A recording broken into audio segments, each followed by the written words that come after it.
July 8th, 2013 Washougal City Council meeting. If you would, please rise and join us in the Pledge of Allegiance.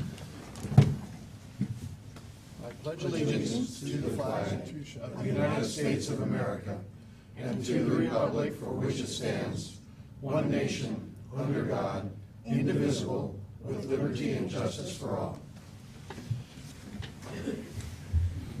Thank you. Rose, could you call the roll, please? Councilmember Boger. Here. Councilmember Polinsky. Councilmember Greenlee. Here. Councilmember Lindsay. Here. Councilmember McDaniel. Here. Councilmember Shoemaker. Here. Councilmember Freeman. Councilmembers Polinsky and Freeman did let us know that they would likely be absent this evening.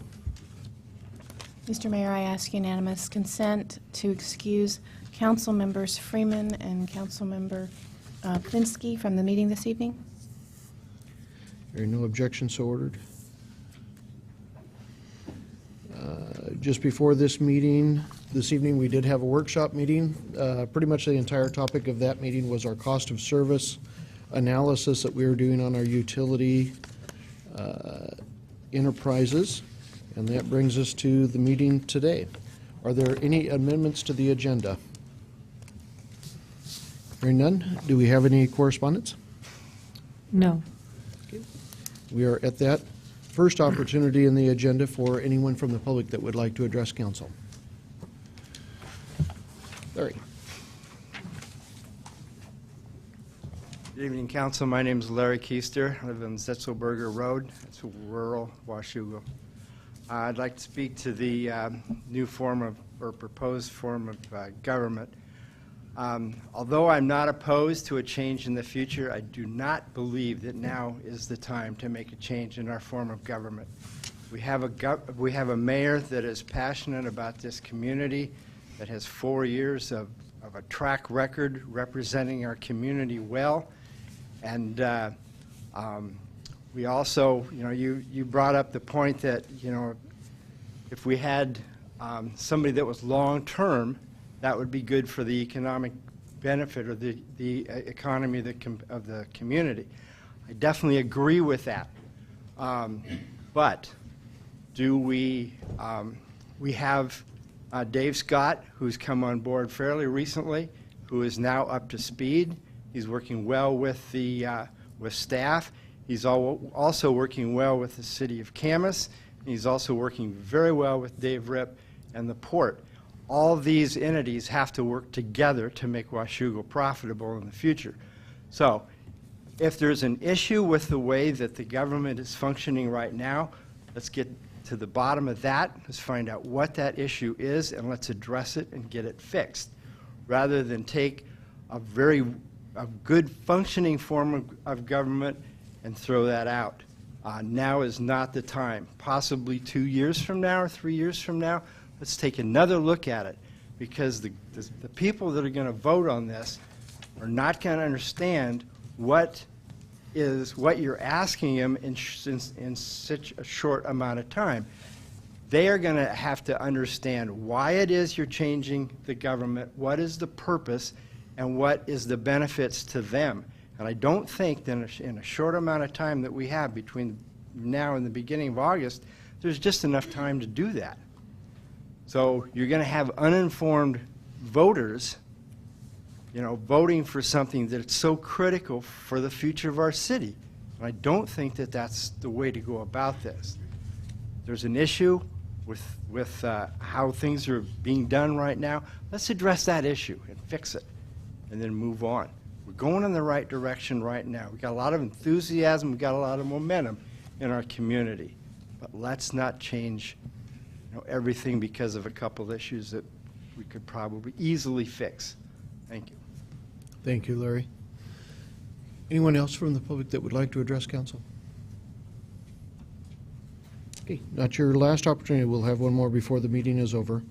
Moving on to the consent agenda. The consent agenda this evening has 4 items on it: your workshop minutes of June 24th, your council minutes of June 24th, your town hall minutes of June 29th, and our regular accounts payable claims totaling $327,755.45. Council?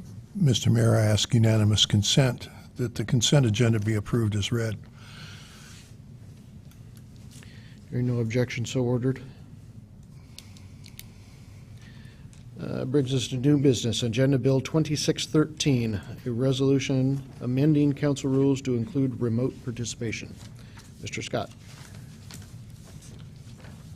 Actually, I'm going to cover that one here. Okay. As you know, the council requested that the option of attending meetings remotely by electronic means be explored, as there's several times where council members would like to participate but are not physically able to get down to City Hall. So we discussed it at the last workshop in June 24th, and I have included the attached resolution in the packet, which will amend the council rules of procedure by adding a new section, 1.4, which will allow council members to remotely attend and fully participate in meetings using the best available technology. The resolution will take effect immediately upon passing, and I did incorporate the changes that Councilmember McDaniel had talked about by removing the one section about the frequency, so that has been removed. But otherwise, it's exactly the same as it was presented at workshop.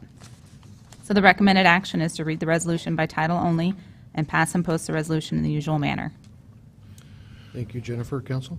Mr. Mayor, I ask unanimous consent that we read the resolution by title only. Hearing no objection, so ordered. A resolution amending the City Council Rules of Procedure. Mr. Mayor, I move that we pass, post, and publish the, pass and post the resolution in the usual manner. Second. Got a motion and a second to pass and post the resolution in the usual manner. Council discussion. Okay. Seeing none, all those in favor? Aye. Opposed? Motion carries.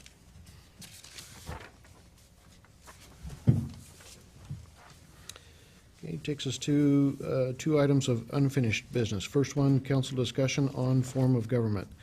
Anything additional from council for directives to staff before our next meeting?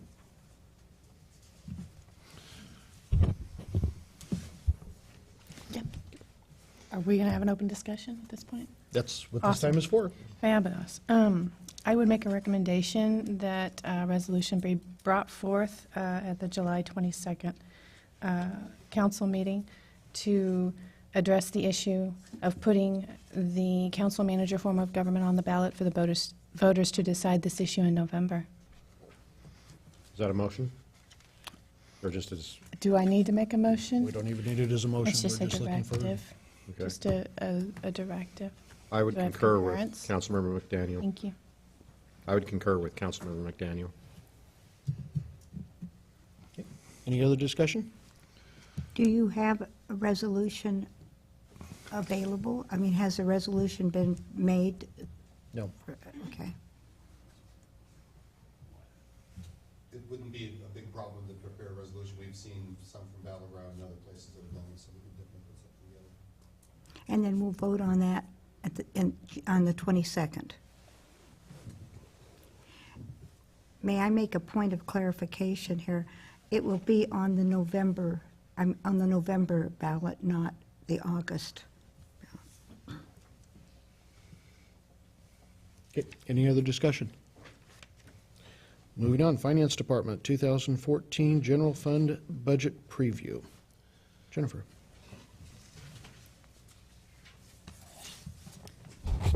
Good evening again. This is a follow-up to the last workshop regarding the high-level 2014 overall general fund budget, and then some of the levy lift options that are available based on the information that we've received from the assessor. We are bringing the new information forward that was requested at the last workshop. So our agenda will be to go over the election timing and historical costs, lid lift options and impacts to the overall deficit moving forward, some other options to balance just the 2014 budget, and then get some input from the council regarding our next steps.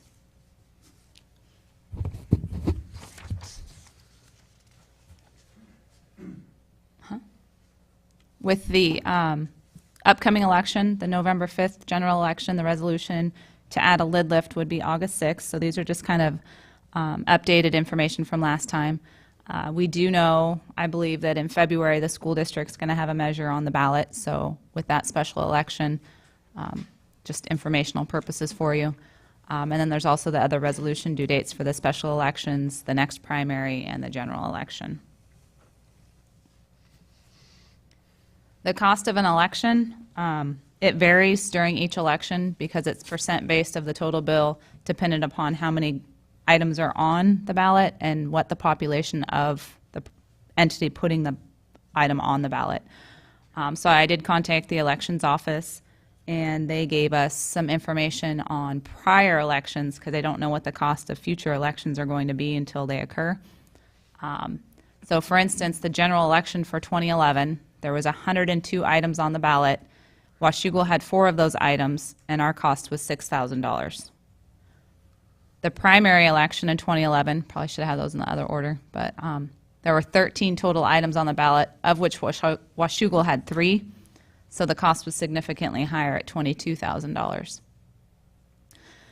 We weren't on the special election that I looked at for this. It was, I think, February 14th of 11, but there were 6 items on the ballot.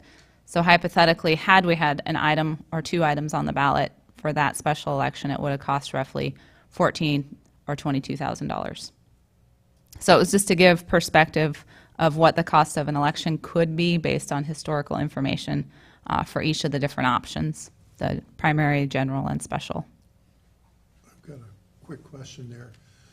Is there a change, if the school district puts a levy on the ballot, it goes out to the entire school district, of which Washougal is only a part.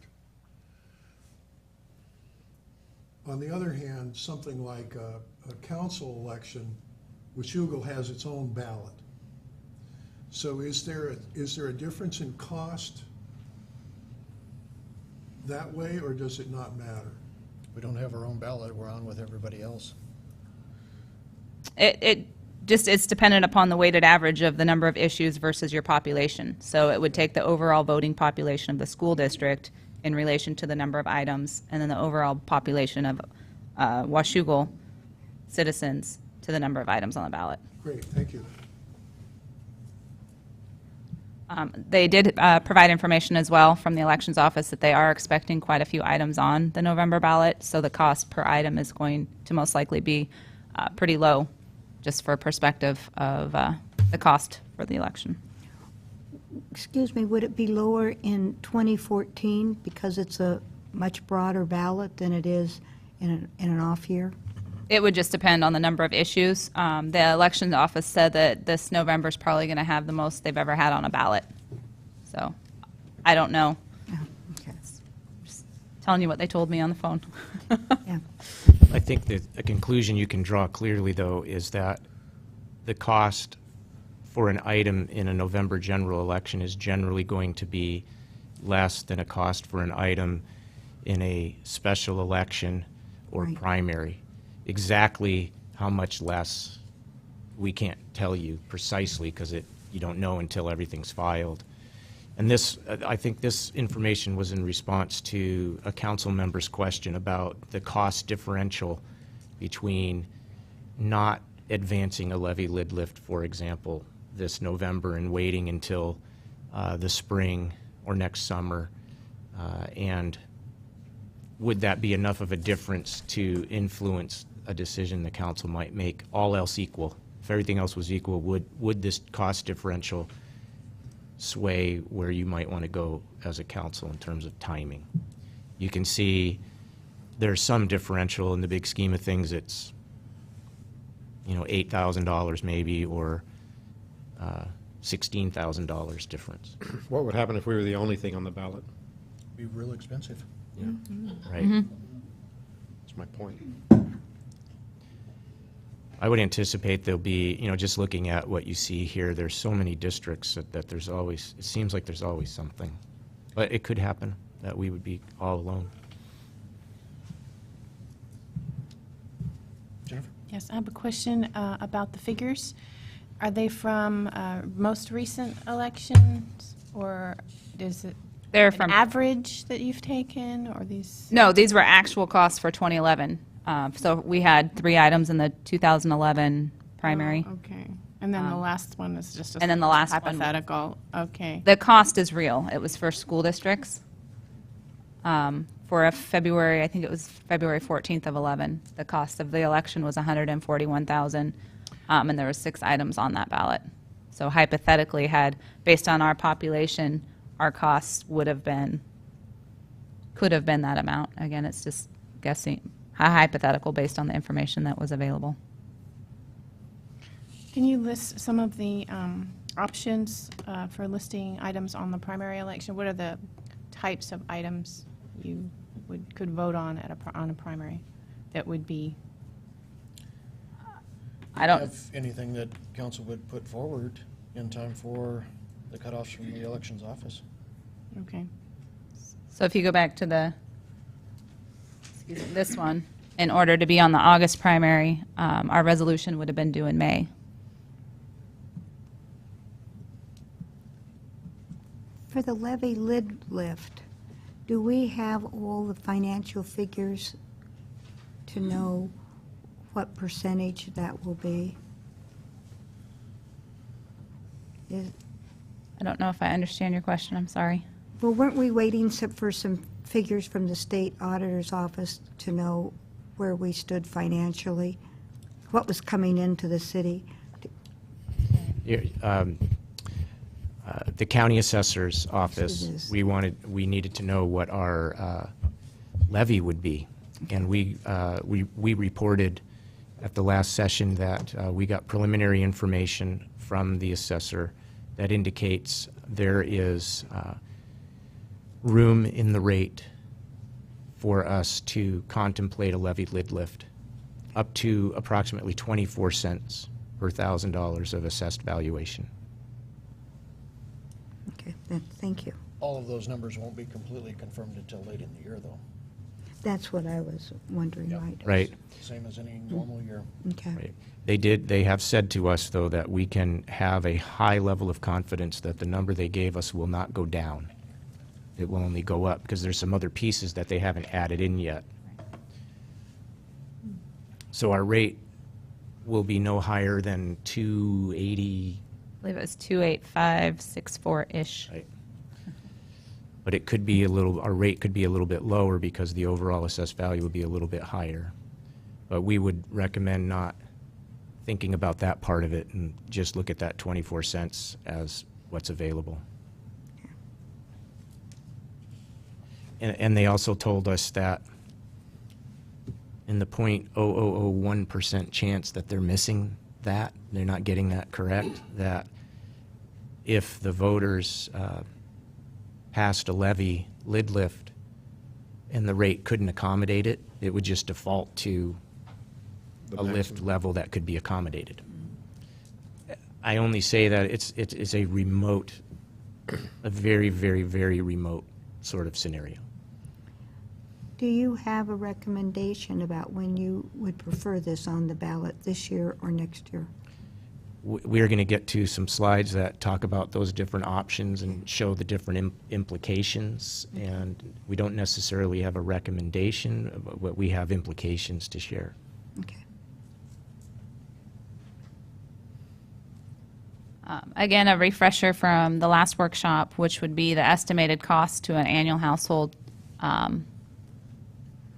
to the levy lid lift for the various options. Obviously, if there's no lid lift, then there wouldn't be an additional cost over the normal property tax levy.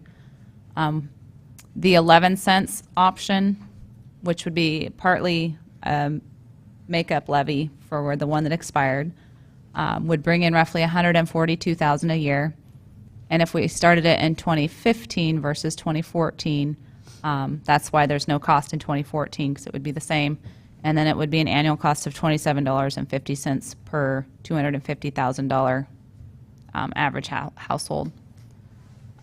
11 cents effective in 14, obviously, is the $27.50 across all the years. The 21 cents effective in 15 brings in approximately $271,000. Again, there wouldn't be an additional cost in 14 if we don't implement until 15. But once we did implement it, it would be a cost of $52.50 for the average size household. And then we did the hybrid approach that Councilmember Plinsky alluded to in her question at the last workshop of kind of phasing in and having one amount now and one amount later. So we just went with 11 cents in 14 and 10 cents effective in 16. So you'll just obviously see that it's $27.50 until the new increase went into effect. So then what this does to the bottom line, wait, we're not there yet. For illustrative purposes, we've provided a non-tax revenue solution as well. The Transportation Benefit District, for instance, it impacts each household differently based on the number of registered vehicles, but based on the number of vehicles that we received from Department of Licensing in 2010, a $20 car tab fee that's councilmanically approved would bring in approximately $190,000. So what the number of vehicles is at the moment, we don't quite know, but it was roughly 9,500 at that time. And again, this is just to give perspective to the numbers that a levy lid lift would bring in that's property tax based versus a usage based fee. I was hoping this might be bigger on the screen, but so I apologize. The top line of the options is the projected deficit from 14 through 18 that we've shown in the past that doesn't have a new revenue source. It has the expenses growing at a rate of approximately 4% and revenues growing at approximately 2.7%. Again, very high level. It's not fund specific. It's just the high level approach that we use until we get our budget document going. So, for instance, if a TBD was approved in August of 13, there's a 6-month lag for TBDs, or 6-month wait period, and then they don't start collecting the revenue until the next month of car renewals. So based on the information that I got from Department of Licensing in the past, I took out the percentage of cars that are registered in January because that revenue wouldn't be received, and then added the revenue into the overall picture for the revenue stream. And you can see it decreases the deficit in 14 and then moving forward into 15, 16, 17, and 18. And then we did the same thing for all of the different options of the lid lift for comparative purposes. So for the 11 cents effective in 15, there wouldn't be a change in the deficit for 14. It would just impact it moving forward. So again, these are just for comparative purposes to give you some input as to options available and what they do to the overall high-level deficit that we have projected moving forward into the future. And I think here, this is kind of the key slide, if you would, in terms of what the financial implications are for us. If we draw your attention to the last column, 2018, even if you passed even if you submitted to the voters and the voters passed a 21-cent levy lid lift effective next year, which would be the soonest and not quite the most that you could do. There's 24 cents available, but we just used this 21 based on our last week's discussion. You can still see that in 2018 in the general and street funds, based on current projections, which are conservative, that we're still at $1.2 million deficit, so the structural deficit continues to exist. But if there was no lid lift at all in that period, and you look up at the top row, it's 1.5 million. So there is some impact to having the revenue generated from a lid lift being part of these projections. Those are both large numbers, and so we have to deal with that more structurally as we move forward. And the implication of passing the levy or not passing the levy lid lift for the community doesn't really change it in terms of its order of magnitude. It helps, but it doesn't solve the problem, and that's the point of this slide. Although, when you look at the first year out and some of those options, the second year out, you can see that a lid lift that's adopted for 14, so if it was on the ballot this November and if the community thought that that was the right thing to do and passed it, it does have significant impact on what we're doing for the 2014 budget. But then the structural deficit kicks in again and takes us to what you see here. So this will lead us to the next part of the presentation that Jen will have, which is talking about what are some other options for 2014. Because the only option, this is not the only option available to the council and the community in terms of having a balanced general and street fund budget in 2014. The only option is it's not the only option to bring revenue. For example, 21 cents effective in 2014, that almost eliminates the deficit. There are expense side or fund transfer options that we can describe to you now that can take care of 2014, but they do not solve the long-term problem either. So some of the expense side solutions that we have to assist with the 2014 projected deficit of $300,000 is, again, the benefit reform that we've been discussing. Unfortunately, this time with negotiations pending, we don't know the financial savings that would be at this point. But obviously with reform, there would be some sort of savings. There are some one-time transfers that we can do. We have 2 funds that we need to close out. The garbage fund has roughly $40,000 remaining in it. It's left over from when we actually quit doing garbage service here locally and contracted it out. So we've done some research, and that as long as all the bills have been paid, which they have, that can come back to the general fund. And then the other fund is the E Street Fund, the capital project fund. As you'll recall, we used some general fund money to do some additional change orders in that project, and then with the idea at the end we would true it up and work with Wes and TIB and get some additional money reimbursed to the city.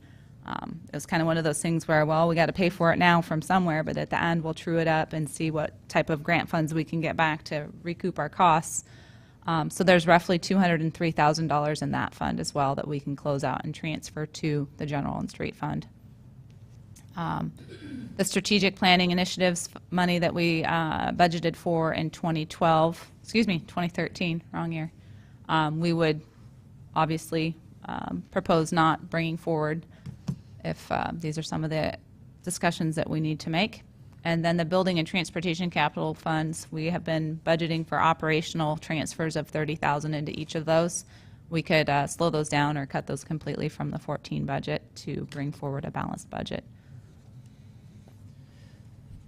So the conclusion from this slide is that in response to a question, and I can't remember which council member asked the question, but the question was asked, what if we as a council decided to wait and to not advance a levy lid lift in 2014, even though we have the opportunity to do it? We hadn't thought we had that opportunity. We've sort of been thinking, no, we had to wait for 2015, and it's nice to know that we have the choice and the option.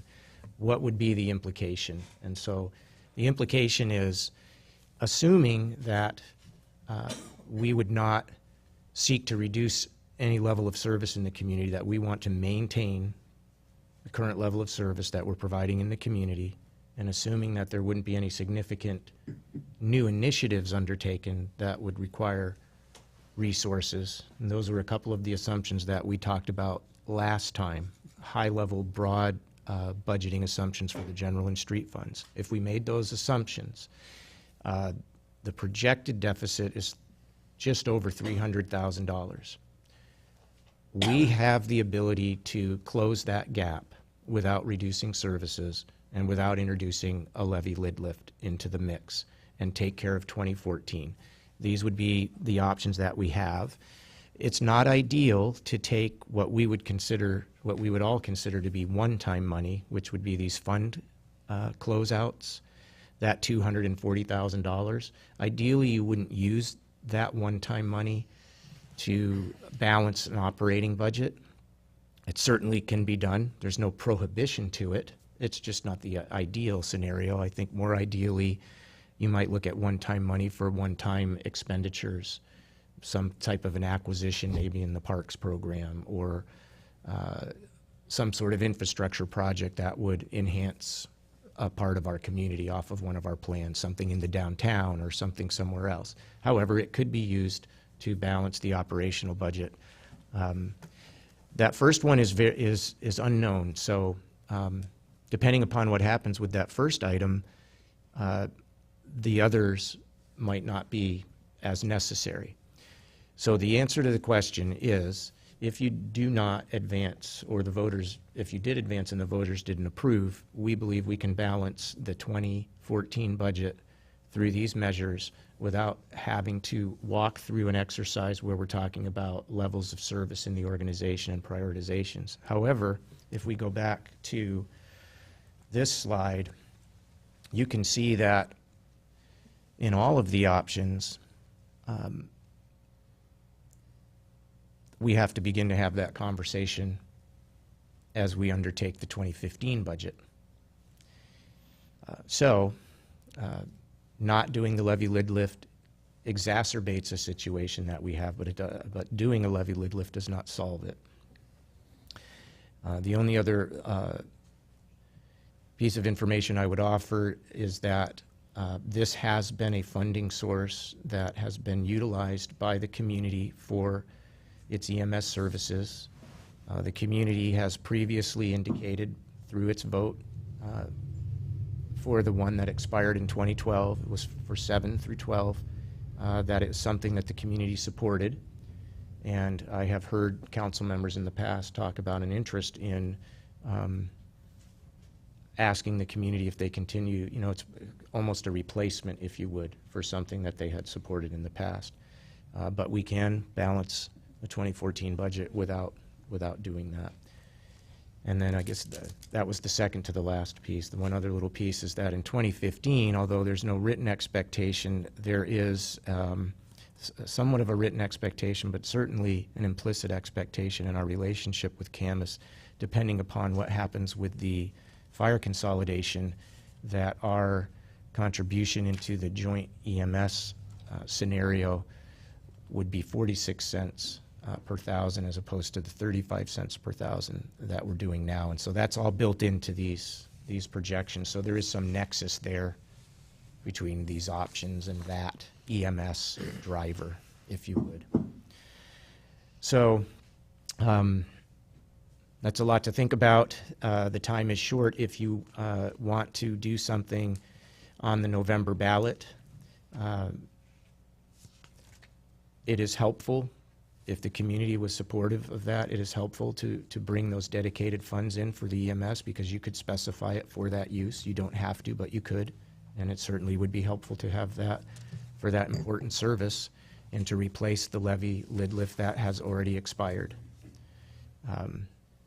It becomes a more pressing question next year because of the opportunities that we just shared for balancing the budget in 2014, although I think it would be our recommendation that we not use the one-time money to balance the budget, but certainly if that's a policy choice the council wanted to make, we could certainly do that. Dave? Do I understand correctly on that slide, expense side solutions, that the building and transportation capital slowdown, that those are the sinking funds that we set up? Correct. Okay. Right. It would not be ideal to not continue to invest in those funds. I would go a step farther than that. I would not like to see us do that, because what we're doing is we're handing the problem on to future councils instead of dealing with it ourselves. And I think that's bad business practice. So I'd like to see us do something to maintain those. I think, yeah, Mr. Greenlee and I agree. You can write that down in red letters. But I think the mayor, when he set this up, did this city a tremendous service. And I admired him for it at the time. I'd like to see us continue this approach to funding long-term capital expenses. Save first, spend later. I had a quick question. What are the restrictions on transportation benefit district funds? Well, they are restricted to your transportation system, but they can be generally applied to constructing and maintaining new and existing transportation infrastructure. We've seen examples of resolutions that have been adopted by communities across the state where they are using TBD monies to shore up, if you would, and provide a dedicated funding stream for maintenance of existing transportation systems. We presented that just for illustration and not as a recommendation. But the notion would be, if that was something that was of interest to the council, that those funds would come in to the general and street fund. Probably should correct myself. I don't know that they actually go into that. They probably go into their own thing, but they would be used to pay for things that we currently pay for out of the general and street funds. Then we would not have to pay for those things out of the general and street funds, and that money could be used for other things. For example,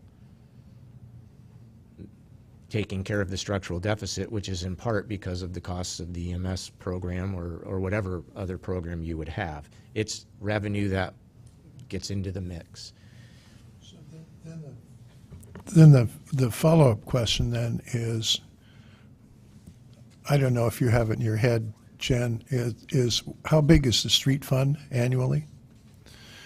I believe it's just around $1 million. Just around $1 million. And do you have any sense at all how much of that is pavement maintenance? We run the pavement the slurry seal program out of the REIT fund, and we have been budgeting roughly $150,000 out of there. So that covers part of the cost of the program. I'm not sure what the fully implemented cost of the street maintenance program is. If it's convenient, it'd be nice to get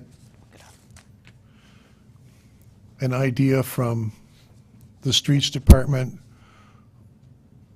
what would be the kind of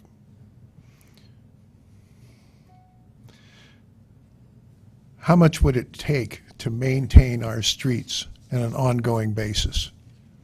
I know Trevor isn't in the room, I looked. I don't know how much that would be. I would suspect it's considerably more than $150,000. Yes. We have, I can't remember the date offhand, Counselor.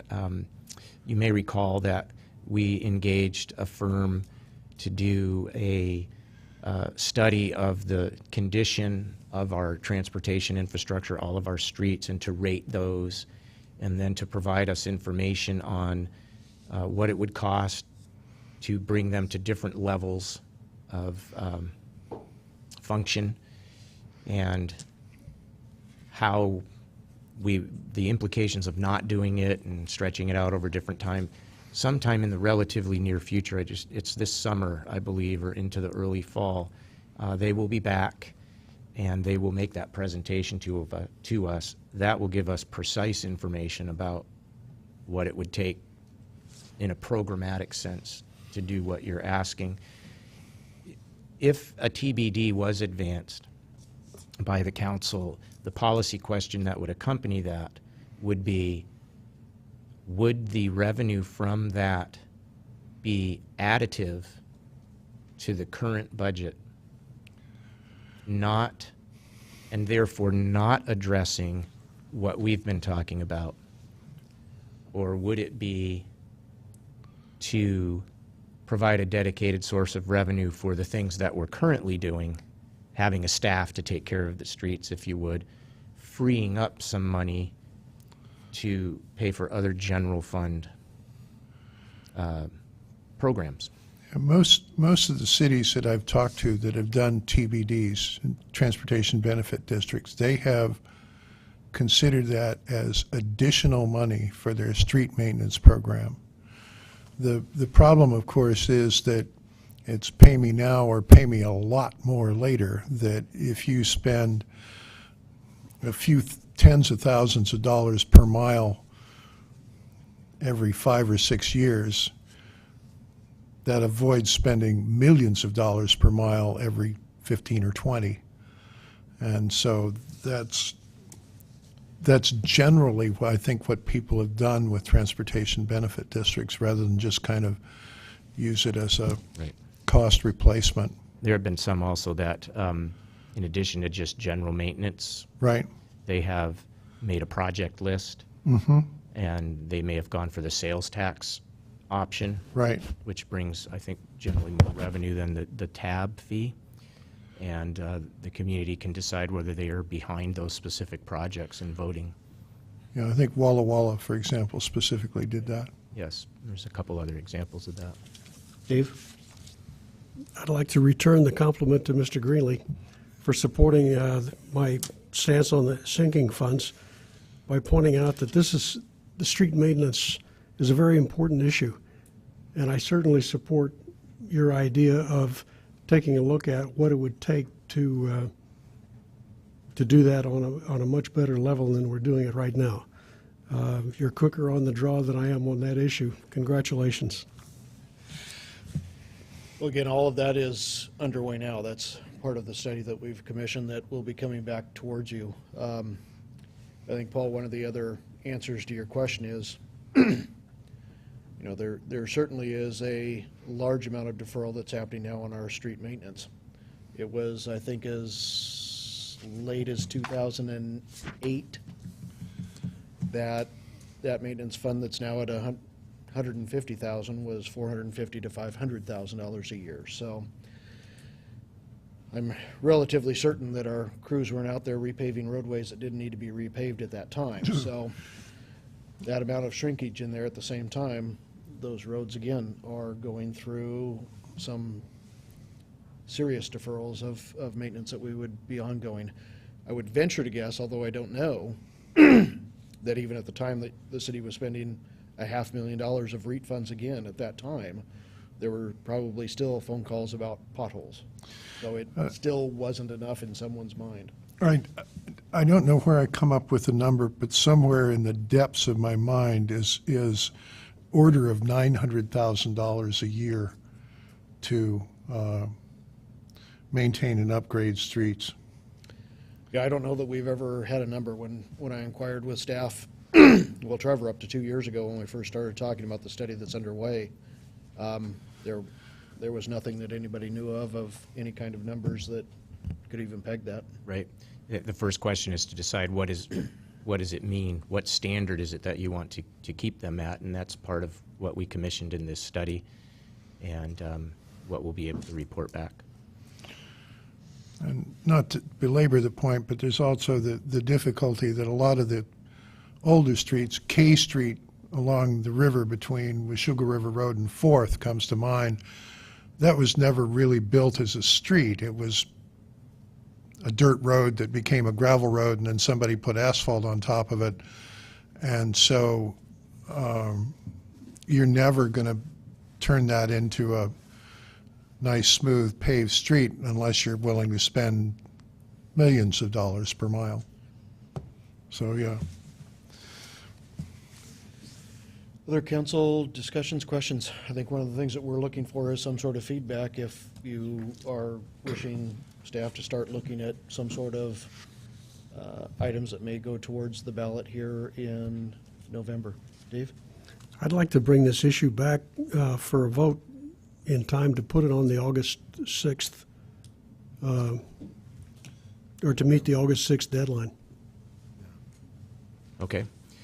We would bring a proposed resolution for your action at the next meeting, as we will on the other item.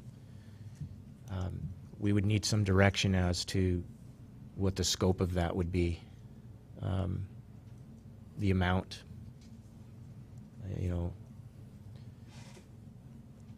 because it needs to be precise. You have to specify the rate that you're lifting, the amount that you're lifting, and then whether or not you want it to be dedicated for something, which I think perhaps is advisable because it allows the community to make a very specific choice and to consider a very specific question. Are we in support of this levy lid lift for this purpose? And then you dedicate the funds to that. My own, and I don't want to speak for anyone else, but My own feeling would be I would like to see it specific to fire and EMS. And as much as I hate to say it, what levy expired in 2012? Was it 25? 10. No, it was It was 10 10. cents. It was 10 cents, and we've tossed out just informally 11 cents because there's some correlation between 35 plus 11 equals 46. But 10 cents would be, and it's relatively arguable as a replacement relative to the 10. Certainly, another 10-cent levy lid lift is identically replacement to the previous 10 cents. Joyce? How do you run the levy campaign? What's the process? I don't know that we have ever really done a levy campaign for these in the past. I know for some of those issues that have been fire and EMS related, the fire and EMS unions have been helpful in the community on getting signage out, other than the voters' information and information that we've got available through City Hall. We can't run a campaign. Your staff is very limited in that we can provide information to the community about the implications financially of doing it or not doing it, and it's, you know, information only. There's a lot of information. I think it's on the PDC. I always forget that acronym. Is it PDC? Public disclosure, yeah, PDC. On their website that talks about what those limitations are. It also talks about sitting elected officials and what you are able to do. It's a little bit different than what employees can do. Any organization that's not directly related to us, and so as the mayor mentioned, depending upon what the type of initiative is, there can be folks that are out there supporting it. I'm going to say I'm a little reluctant to go forward this in 2013 November because it's the first opportunity, you know, I guess we have to raise taxes, and I'm just reluctant to take it at this point. But I can be convinced. And also looking at the figures, I think we can get through the 2014 budget without it. Dave? I'd like to respond to that, and I understand your concern, and as a fellow conservative, I share your concern. The reason that I'm in favor of this is that this is a method of allowing the public to make that decision, and I like that. I think it's important. I think they should have a say, and I'd like to give them that say. And although we might be able to make it to the 2014 budget without it, the question is, what would be the costs? And we've pared this budget down pretty significantly in the last couple of years. So the cost might be something that wouldn't be acceptable. Things like the sinking funds, which are just, from my way of thinking, just good management. So I offer that for your consideration. Other comments, questions? Jennifer? This is very difficult, but I'm torn, definitely torn, because I hate to see a raise of any sort of taxes on any ballot. But I think I might could support it if it was strictly a replacement levy lid lift for the 10 cents because of a history of the levy lid lift, knowing that it would go towards that. When do you foresee us essentially being pushed by Camas to raise it to the 46 cents? We will be, depending upon what happens with the consolidation, that would define our negotiations. If we get to the stage where the councils, both councils, are giving direction that we, you know, enter into negotiations to effect a full consolidation, it becomes a little bit different. But in any event,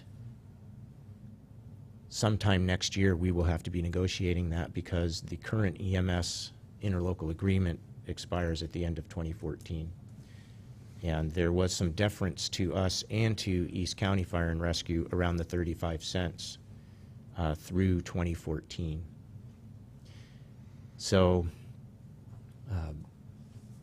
as has been mentioned, although there are some consequences to waiting, it's an exacerbation of the existing situation with which we're faced because it's another year without replacing the previous levy. We can maintain our service levels through 14, but we will be faced with that question as well as the rest of that Right. picture for the general and street funds. It'll just be a little bit more exacerbated.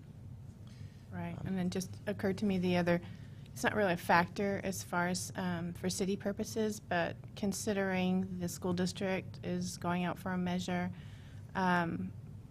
more than likely, almost 100% sure, in February, that's just 3 months literally after they'll be voting on the lid lift for the city. So they'll be also asking for funds, and that's a difficult thing to do, to come right behind an election where we just asked for funds.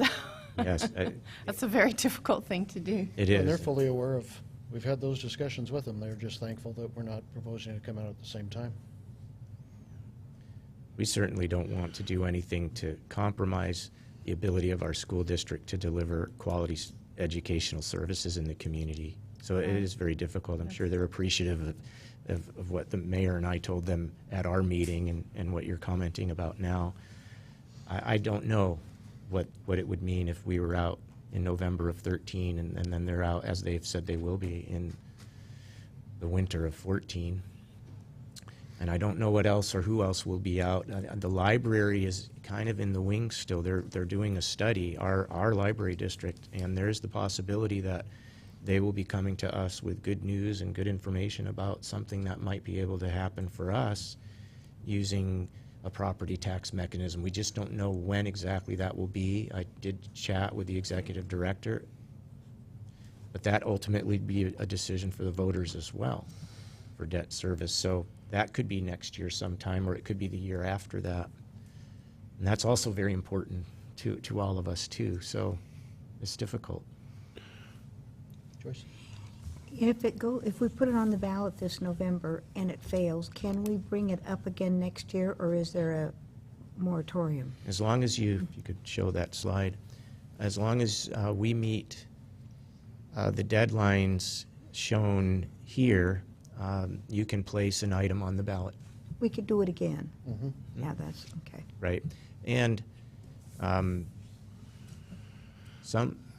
aware of some communities that in their resolutions they place, and they kind of prospectively do that. You can always not. Dates. Yeah. So if it was to fail in November, we could be on the February 12th ballot because we'd have until December to get on it. But Washougal School District, I think, is going to be on that one. I would not advise that. I agree. There's March to April, May to August, and then again August to November as you march down that. So there are opportunities. Not that this is a significant factor in the decision making, but I would just mention that in the general election this November, as Jennifer mentioned, sort of the unit cost of a ballot item is the least, because it gets diluted by everyone else doing things. So if we had two, it would be the most efficient in terms of that cost. Now, that's not significantly material to all of this, just a small thing. Paul? Refresh my memory, what levies does Camas have that are similar to this or apropos? They don't have a lift. They do have an EMS levy. Their EMS levy is 46 cents. We have an EMS levy, and it's 50 cents, and that is the maximum that you can have. We already have that. But their assessed valuation and what they can leverage from $1 of assessed valuation is different. They have many more of those. So they haven't had the need for a levy lid lift. I must have misunderstood. I thought we had a 10 cent and a 40 cent. We've got a 10 cent and a 50 cent? We had a 50 cent and a 10 cent. Now we just have a 50 cent because the 10 cent expired. Right. Our interlocal agreement with Camus is such that 25 cents of the 50 cents goes to them, and then the 10 cents went to them. After the expiration, we still give them the equivalent of that 10 cents, but we're paying it out of that Fund 125, which was monies that accumulated from the previous lift. So one could say, in effect, that although the lift expired in 2012, because of the real estate boom in the early years of the lift, there were funds that had to be saved for EMS purposes, and essentially it's like the lift was still there because there was fund balance to use. That goes away in the middle of next year. That's all factored into those projections that we've been sharing.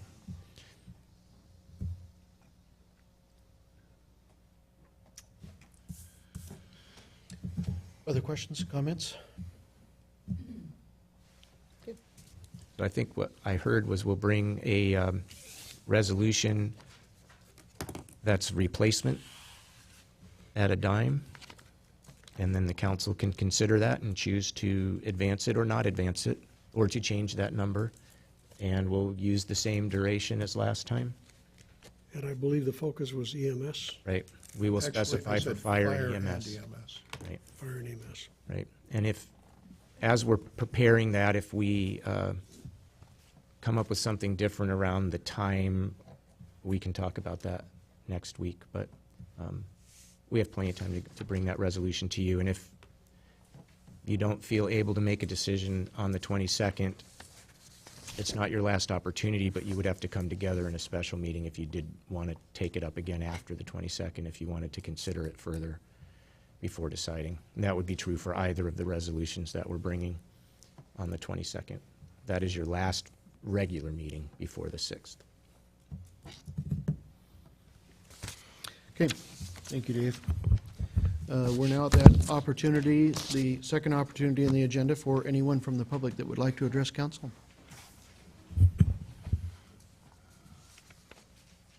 Okay. I have, under Mayor's Report, I've got three items for you. The first one on the agenda is nominations for 2 expiring terms on the Parks Board. These 2 positions are ones that would have expired at the end of June. We did advertise the positions. We have 5 individuals who have expressed interest in serving, Barbara Curry and Michael Norris, who currently are serving on the Parks Board, in addition to Jim Burns, Shirley Frosch, and Shannon Schiphol. I would recommend to council to reappoint both Barbara Curry and Michael Norris to their positions.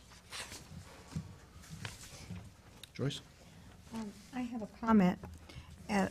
Some time ago, I had this suggestion to expand the park board membership from 5 to 7, and one of the objections to that was that there weren't enough applications or people interested in being on the Parks Board, and so that didn't happen. My feeling is our parks are wonderful in Washougal, and the Parks Board is a good place to bring citizens in to start understanding the workings of the city. And I would like to reconsider that, expanding the membership of the Parks Board from 5 to 7. Is that a motion? I'll second that motion. Okay, thank you. Why, we have an ordinance, I think. Right, it's in code, so So we need to we would bring an ordinance to you for your next amend the meeting code. Okay. for the Correct. 22nd, and that would expand the membership. Don, would that prevent the council from prospectively appointing additional members, but they would not be officially appointed until that expansion happened, or I would think you you have could to do it on wait? an advisory basis, consistent with. Why don't we just, I would recommend just waiting Agreed. until we pass the ordinance. Yeah. Correct. I agree. Okay, would council like to take any action on the two retiring, or the two expired positions? May I make a suggestion on that? They continue to serve under the de facto officer doctrine, I believe, because they have not been replaced yet, and so they continue to serve on that. So I'd like to look at the whole package after we pass the ordinance, would be my preference. And are they here? Barbara is here this evening. Is anyone else? It would be nice if they would attend so we could look at them. They might not want to attend because you want to look at them. But I'm correct, Don, that they still are serving as board members until their successors You're are, probably more up on that than I am. That sounds reasonable to me. okay. I like the idea of bringing the whole package forward to take a look at it, too. Agreed. The second item that I have for you is from AWC. Congratulations on earning the 2013 AWC Employee Benefit Trust Well City Award. City of Washougal is one of 84 cities and quasi-municipal entities that have earned the Trust Well City Award. You'll also receive a 2% premium discount for your Regents premiums in 2014. Employers play a vital role in building a workplace that supports healthy behaviors. Earning the Well City Award takes a commitment by your elected officials, management, and staff. The comprehensive requirements reflect a broad-based strategy supporting employee health and productivity, resulting in the reduced healthcare costs. Thank you for your commitment to employee health and leadership you have shown among Washington cities and towns across the nation. Your wellness program is a model for others to emulate. Sincerely, Mike McCarty, CEO of the Association of Washington Cities. So that we will know later what the dollar amount implications are for that, but suffice to say we have some savings coming back again. I don't remember how many years in a row that is, but it's a number of them. There's a number of them. Our plaque is out in the foyer. I believe it's 12. It's outstanding, and many thanks to the Wellness Committee for their efforts in that.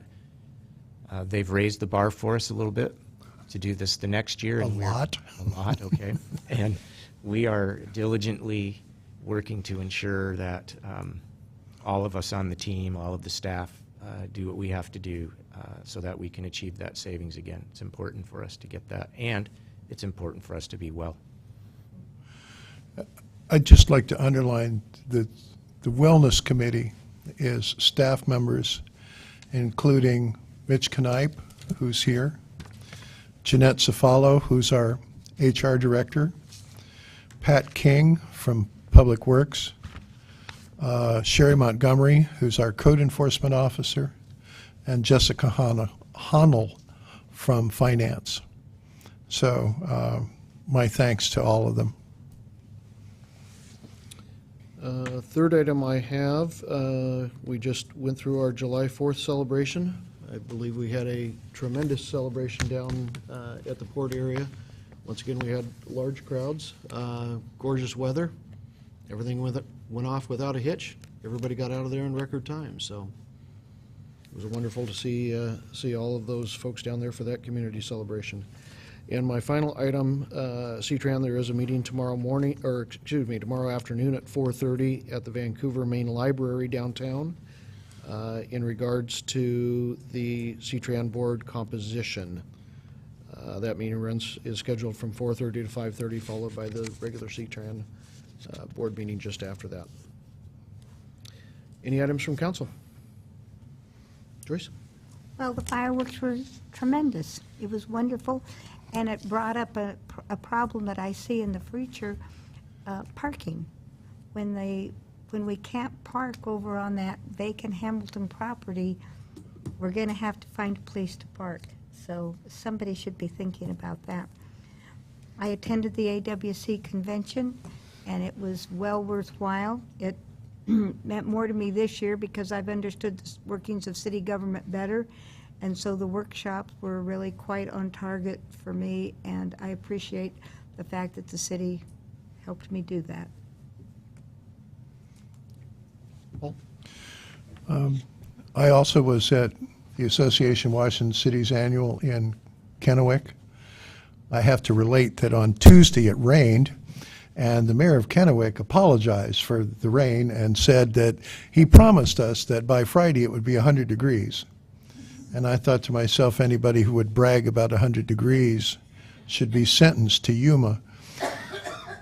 It was a great convention. There was, if I had a complaint, there were so many good trainings and seminars going on that you couldn't go to all of the ones that you wanted to.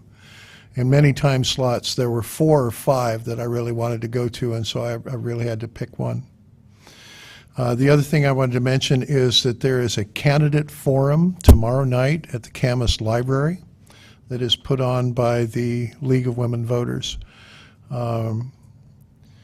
It's been a bit of a moving target in terms of time, but if you got there by 5:30, that would be adequate time for you to be part of the audience. I wanted to thank the staff for putting together the resolution on the use of technology for attending and voting for absent council members when we're out of state. And also to my colleagues for supporting that effort. Brent, anything? No. Jennifer? Okay, I would entertain a motion for adjournment. So moved. Second. All those in favor? Aye. Opposed? Motion carries.